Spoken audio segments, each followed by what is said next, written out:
বাংলাদেশ পূজা উদযাপন পরিষদের কুমিল্লা এবং কুমিল্লা মহানগরী এই সম্মেলনে আমি সকল সনাতনী ভাই বোনদের জানাই নমস্কার, শুভেচ্ছা।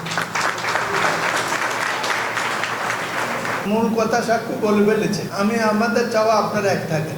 আপনাদের মধ্যে কোনো বিরোধ হলে আমরা বিব্রত হই।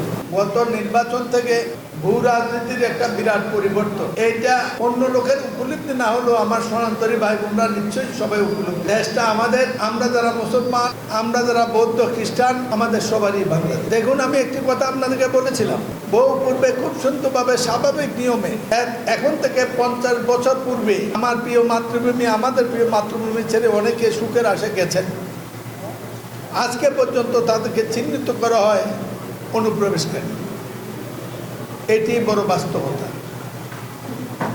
তদ্রুবাবু ওই দিক থেকে যারা আসছে তাদের অনেকেই মুক্তিযুদ্ধে আমাদের বিরুদ্ধে যুদ্ধ করেছে, তাদেরকে পাকিস্তানও গ্রহণ করে নাই, আমরা এখন গ্রহণ করে ছাড়া আর কোনো পথ নাই। ফাইনালি নিজের জন্মভূমিটাই আসল জায়গা। আমরা আমাদের সুবিধা অনুযায়ী কেউ হিন্দু, কেউ বৌদ্ধ, কেউ খ্রিস্টান আমরা রটাইছি।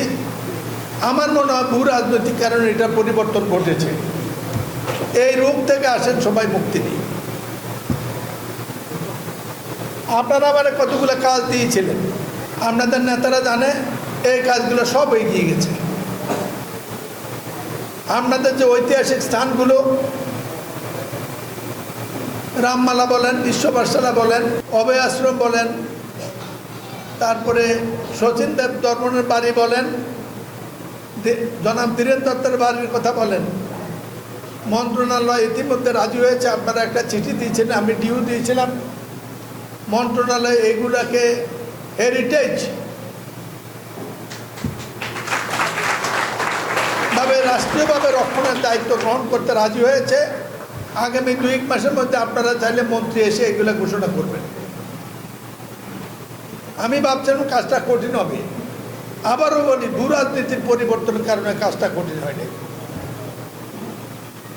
ভূ রাজনীতি কি, এটার জন্য একটি রাজনৈতিক সমাবেশে বলেন, আমি সেখানে বলব। আমার মনে হয় আপনারা, আমরা বাংলাদেশের সকল মানুষকে নতুন করে ঐক্যবদ্ধ একটা সুযোগ, দেশ নায়ক তারেক রহমানের মহান উদ্যোগের কারণে আমাদেরকে একসাথে কাজ করে একটা পরিবেশ সৃষ্টি হবে। আপনারা দেখছেন মেঘনা টিভি, সত্যি সন্ধানে সবসময়। এছাড়া দেশ বিদেশের নিত্য নতুন খবর জানতে মেঘনা টিভির ফেসবুক পেজ facebook+meghna.tv.bd তে লাইক দিয়ে আমাদের সাথেই থাকুন।